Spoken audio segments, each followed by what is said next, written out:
You are welcome to the show Views and Thoughts, where on the table of analysis we look into the happenings of the country and beyond. And on today's edition, we shall be having Comrade Ike Martin Daniel Onyinyechi from Umuakuta Ume Himbolo in the Okuku Autonomous Community in the Owerri West local government area. Martin Daniel, who is a graduate of Education Economics from University of Nigeria, Alvin campus, also have masters in the same field from Imo State University. A teacher by profession, he has served as secretary of Okuku Development Union ODU for 6 years, president of Okuku Graduates and Undergraduates for 6 years, and presently the PG of Okuku Autonomous Community. He is married to his wife, Mrs. Ike Uchechi, with 3 boys and a girl. He will be my guest on the show on Views and Thoughts. Don't go nowhere, we'll be right back.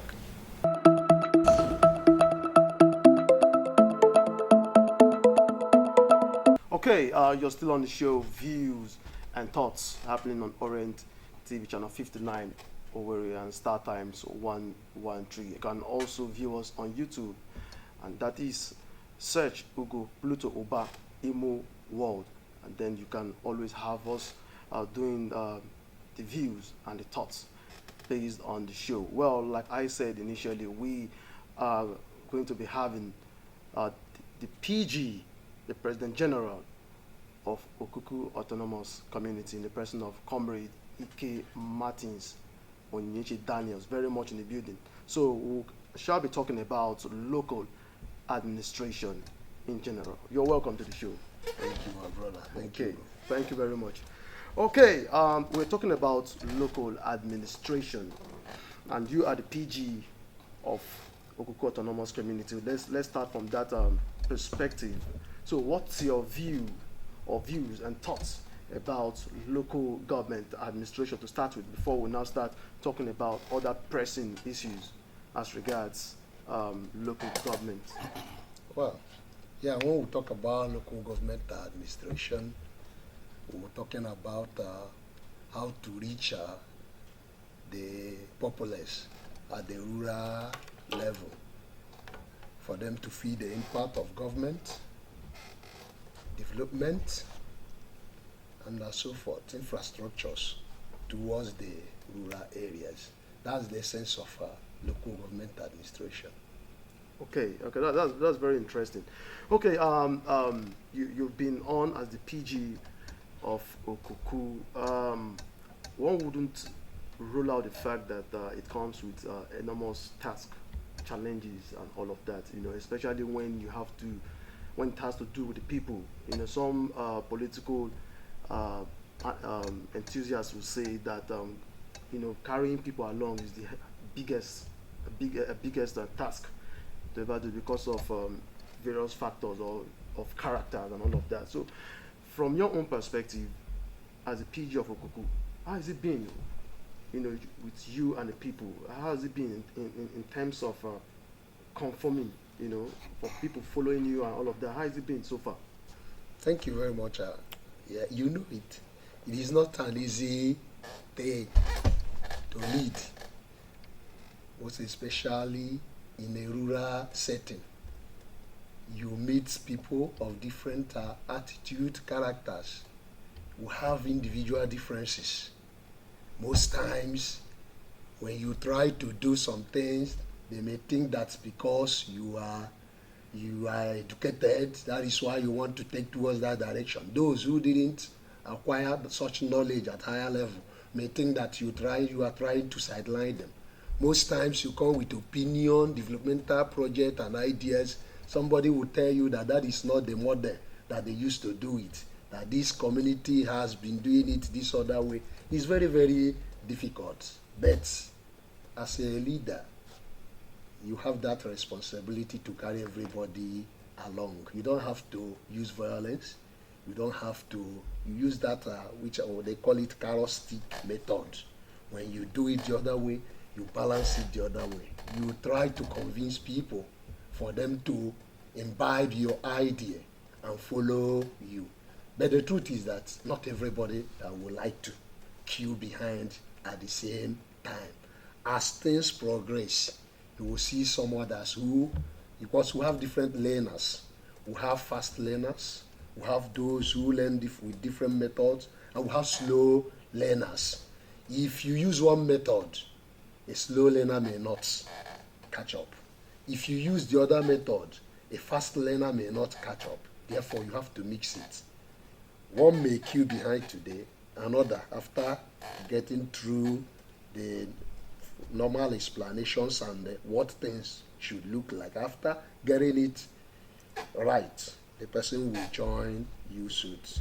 Thank you. Okay, from your citation, so far you are an educationist, okay, and with a very good track record. But at the same time, actually play politics. Well, we are not here to talk about politics. In most cases, we'll do it with passion. Passion. We just do it with passion. Okay. But I'm an educationist. Okay. I'm a certified teacher. Okay. But they said those days that one of their courses, they said that every human being is a political what? Animal. So both in your family, anything you do, there is what? Politics in it. Okay. But meanwhile, we are not here for politics. Definitely. What we are talking about now is our local government. administration. Yeah, it's in two ways. In as much that we try to look into this aspect, we try to touch some other areas because of those that know you and all of that. But then let's go into the last conference, which was carried out in Okuku itself at I think at Central School. Yes. Okay, so from your own perspective, what are you going to say about the conference? Because we had people coming from all parts of the country, back home, and so tell us in a nutshell what were discussed and the way forward. Yeah. As regards the conference. Yeah, Okuku Autonomous Community always hold an annual conference. Formerly, it was 26th December every year. Then, as a result of complaints from various branches, the community, during one of our annual conference, changed the date because some persons complained that by 25th and 26th, some persons may not be at home. That people prefer that New Year's or stuff. So that it was a unanimous agreement. We change it to 31st December. And this should be 4 or 5 years after the change. And then, ever since then, we have been moving forward. And the recent annual conference, that was on 31st December, I would say that it's one of the best ever recorded. Okay. Yes, in the history, since I started following my predecessors. Okay. Though as I served as a secretary to the Town Union for 6 years, I have learned the rudiments, how the mode of operation, and then I equally have seen some areas to change. So in our last conference, it was a success. Unlike the ones we used to have, like you said here, that people will come with different opinions, trying to enforce us to believe on their own view. Okay. But we always try to accept every idea, but at the end, we sieve the main ones. We sieve the ones that are not good and put the other ones into practice. So the last conference, the community discussed a very good agenda, which was the issue of road. That has been the challenge of Okuku. If you ask an Okuku man what his need is, he will tell you that the first one is road. If you ask him the second one, he will tell you road. If you ask him the third one, then we'll discuss the issue of roads. And then our people that came from those from abroad and so from some other branches, everybody accepted the agenda. And then we devised means. They started raising funds for them to at least start palliative measures to our roads, pending when the government and some other persons that have promised that will come and give us a motorable road. But for now, in the last conference, Okuku, sons and daughters who came, they all accepted and contributed towards giving Okuku a motorable road this season. And they talked about security too. You know, security is the bedrock. Okay, I still want to come back to the issue of road because it's a very, very mandatory project to carry out. Because if you check the proximity from World Bank roundabout to Okuku, very close. Yeah. Okay, so I think we should deliberate on that. You know, but as a PG of Okuku, we learned that Honorable Elezianya said that he would be asphalting the road, the Okuku road. As a PG, is that real or just one of those words? Because now you're talking about, based on the conference, that the people of Okuku are trying to come together to saying that they get the road done. They get a motorable road, not asphalted one. What about that one? Don't you think that the road has been long overdue in the area of grading all the time, and then for the road to move from one level to the other, at least we have a relief? Don't you think so? Yeah, like I captured it in my address that it has been a recurring decimal. Every year we talk about road. Every year the same reportage. Every year the same whatever promise. So last year, Honorable Elezianya graded our roads and some areas, and I discussed with him. Okay. He told me that by 2020, that was in 2020, sorry, not last year. Last year is 2021. 2020, he told me that after that palliative, 2021, that he was sure of getting at least 2-kilometer road that will be asphalted in Okuku. And then we went to his office when Chief Ekem Osisibe, when he heard about what he did, he called me as the PG and the youth leader and said that he wants to go and show appreciation towards such acts. And we went to his office. He reassured us that in 2021 something should be done, at least 2-kilometer asphalted road. But ever since then, I've been following up. I saw it in this National Assembly budget tracking. I have a copy. I got it around June last year. So I saw where Okuku name is being mentioned under erosion control with a stipulated amount.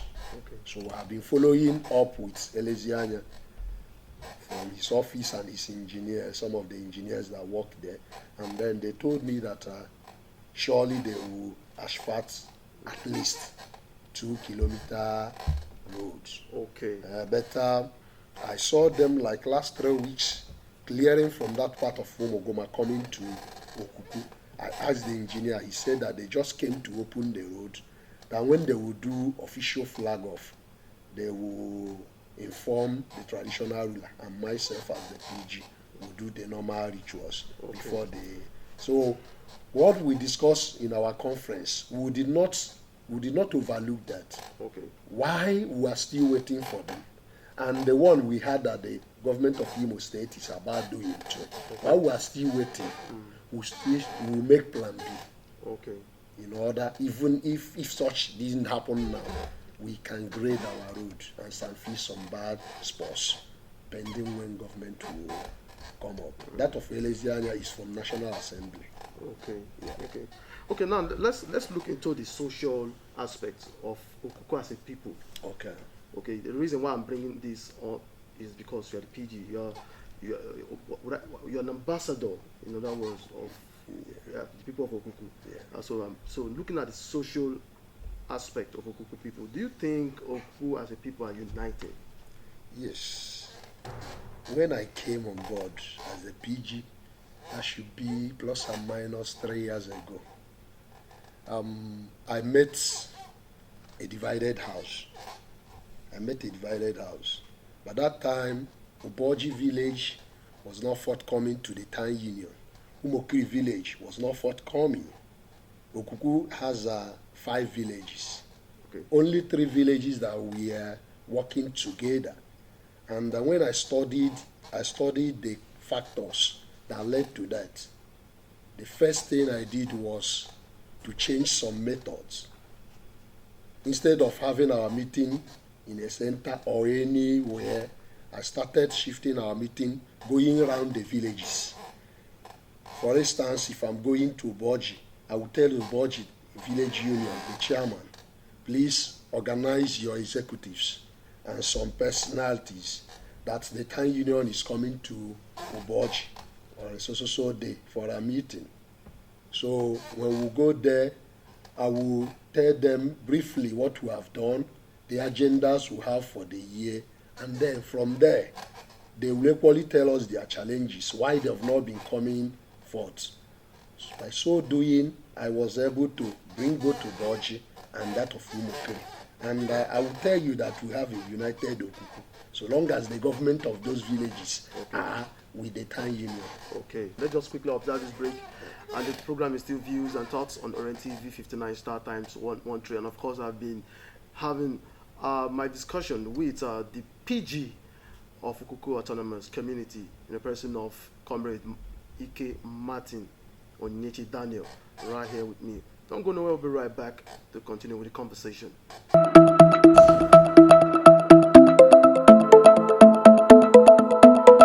Welcome back to the show, Views and Thoughts on Orient TV 59 Star Times 113. Prior to this time, we were discussing with Comrade Ike Martin Daniel Onyechi right here with us. And of course, he's the PG of Okuku Autonomous Community. And we'll be talking about local administration. And so far, he has been telling us about his what he has been doing to ensuring that Okuku as a community moves forward.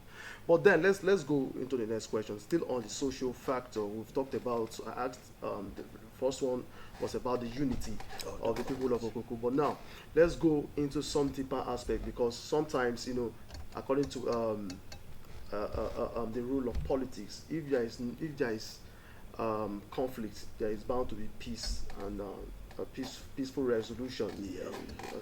Peace and conflict under the law of peace and conflict resolution. Talking about Eze Paul Onawa, who is a traditional leader, and Prince Geoffrey Ashibu. You know, is there anything you can tell us about their indifference? Because sometimes we hear a story from this part, then we hear from this part about Okuku, about the stool, about all of that, and sometimes you get so confused. Sometimes, you know, from your own angle, we've not heard you talk about this, but then we'd like to hear from you. You know, what is the rift, so to say, between Eze Paul Onawa and Prince Geoffrey Ashibu? Okay, Eze Paul Onawa is the traditional ruler of Okuku Autonomous Community. Okay. And then, for now, we have one Eze, one traditional ruler in Okuku. Though officially I have not received any reports from any person against Eze Paul Onawa. So if anyone feels like or feels that the traditional ruler is not living up to expectation, there is room for such a person to report to the town union. Town union, we have our own role to play. Okay. Yes, but I have not seen such since he became the traditional ruler and since I became the PG of the community. But on the issue of Prince Geoffrey Ashibu, you won't say it is only a rift between Prince Geoffrey Ashibu and Eze Paul Onawa. Okay. You will sum it as a rift between Ashebu's family and Eze Paul Onawa. Okay. Yes, they had a suit against the traditional ruler. Though I don't know the origin of the suit. I heard it has started, it's up to 12 years when he became the traditional ruler. But of recent, you know, that I'm not discussing a matter that is in the courts. Okay. law forbid that. Okay. But we observe that there is a suit that Ashebu's family is claiming that the traditional stool of Okuku is hereditary. Okay. That they are the ones to produce. We saw an unverified document recently. They were parading around that some of our forefathers, those that signed those documents, all of them are dead. Okay. With what we saw. And then they were parading it that was where the elders signed and sealed that they will be producing the executive stool of our Okuku Autonomous community. And after some verifications, we ask questions. I'm a community leader. Okay. When I had such, I never knew. I called the elders, the stakeholders, former TPM to late Eze, former Palace Secretary, and we asked questions in one of our stakeholders meeting, and they said they have not even had such, Okay. let alone implementing such in our community.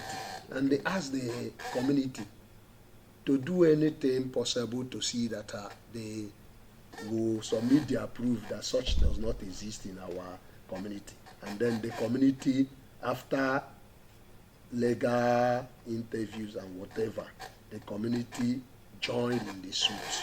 Okay. The community joined in the suit to let the court know that they have never seen such, and they have never experienced such, and they have never heard of such. And meanwhile, this executive stool has moved from one hand to another, from one hand to another. This should be the third one or fourth one, if I'm not mistaken. Okay. So, and now a family is claiming that they have it is hereditary, and that they have the sole right to produce. So we are not discussing it. It's in the court. Let the court of law determine whatever thing that will happen. Okay, just from that, from your own social and cultural orientation, do you think that the traditional stool should be hereditary or on the other side? Yeah. And let me just chip in that. Like I said, it's a matter that is in court. Okay. If I said it should be this way or this way, looking away from looking away from the situation, from my own social life and my experience from the community, and with even what the Imo State law stated recently, I think that it's even those people who we are practicing hereditary, some of them have changed to. Yes. They have changed to rotatory. So I don't think Okuku has never practiced hereditary since I was born. I've never seen hereditary executive stool. At least I saw late Eze Longino Sukwenga from Umokire village, and after him Eze Paul Odaunwa, who is also from Obogu village. So I don't think. What about, because I learned that based on what you just said now, I learned that when Douglas came into let me use the word Owerri West. He came all the way from Oguta and settled that the place they call Ameke in Uboja, and then before Uboja people chased him away as he relocated to the present Douglas we have right now. And from what we heard, that's the reason why I brought this up. From what we heard, that he settled at the Ashebu family and then worked with one of the fathers. Then that was what we heard according to history. But I just wanted to chip that. That was what we heard. Based on, you say you've not heard, but let's leave that. Maybe subsequently we can have somebody from that side to tell us about their own part of the story. But then the last question before we leave is the way forward. Lastly, how can Okuku move forward as a community? Okay, like I said, there were things I never mentioned. I want to outline a few things. When I came in on board, the first thing I did was I tried to unite the community. Second one, we never had youth election before since the history of Okuku. I conducted a free and fair election that produced a youth leader in Okuku. At the same time, it was during my tenure and by the grace of God, we had somebody, Chief A.K. Moses Ibe, during my tenure, who donated 10 plots of land to the community. Not only donating 10 plots of land to the community, he promised to construct a cottage hospital, and which is 80% completed. So that was some of the achievement. Equally, I attracted a CSDP World Bank assisted projects of 10 million naira. We paid counterpart funding of 1 million, which that A.K. Moses Ibe assisted us with the counterpart funding. And today we have doctors and nurses quarters in Okuku, and we have 36 open stores at the market square. And these are some of the things. Equally, we never had a vigilante or task force team. We had issue of security, and I created, by God's grace, inaugurated a vigilante team. We call them Okuku Task Force. And ever since they've started working, we have relative peace in the community. The same thing, we never had source of income before in the community. It has been every year we talk about how to raise funds to take care of some certain things in the community. But last year too, by God's grace, we started with a source of a developmental levy for the community. If an indigene is building, developing, and then there is a token you will pay to the community, for the community to use to grade road, do some other things. So apart from this, you asked the question of way forward.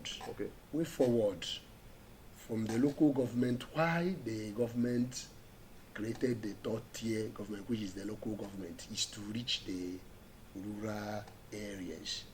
And then they should live up to the expectation by making sure that the markets, the rural roads, electricity, water, good schools, good health facilities have been established in the rural areas, mainly agriculture.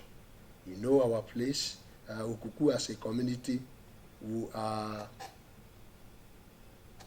80% farmers. And if we don't have good road, whatever thing we produce can be sent to the market. So they should look for a way to help us and do these things. Then in my own community, we have agendas that we are looking up to this year. We want to have a civic center by God's grace. If God permits and if we have resources, I believe before the next conference, we'll have a civic center where Okuku people will be gathering. We want to equally strengthen our security to stop this improvement stuff and these hard drugs and so on. We are about setting a committee that will take care of that. So other things, we want to have a close police post within that area to help and curb insecurity. So these are some of the plans. And then some of our people who are equally calling us that they want to do one scholarship program or the other, helping our younger ones to go to school, acquire skills, and so on. We are trying to partner with them so that on such areas, life will be positively affected. Okay, thank you very much. Thanks for coming to Views and Thoughts. And of course, you've given your own view and thoughts about where you carry on your own administration as the person, as President General, so to say, of Okuku Autonomous Community. So to say, thank you very much, Comrade Martin Daniel, for being on the show. Well, that's how far we can go on today's edition. Having spoken with Comrade Martin Daniel, who is the PG of Okuku Autonomous Community. You've heard him, and let's wish him the best as he carries on with his duties. Don't forget that you can watch us on YouTube. Just search, just simple Ugo Pluto Ubah Imo. That's the channel to watch online, and then of course you can see us on the Star Times 113 Orient TV precisely. Thank you for viewing us as we sign up at this point. Be good. Bye for now.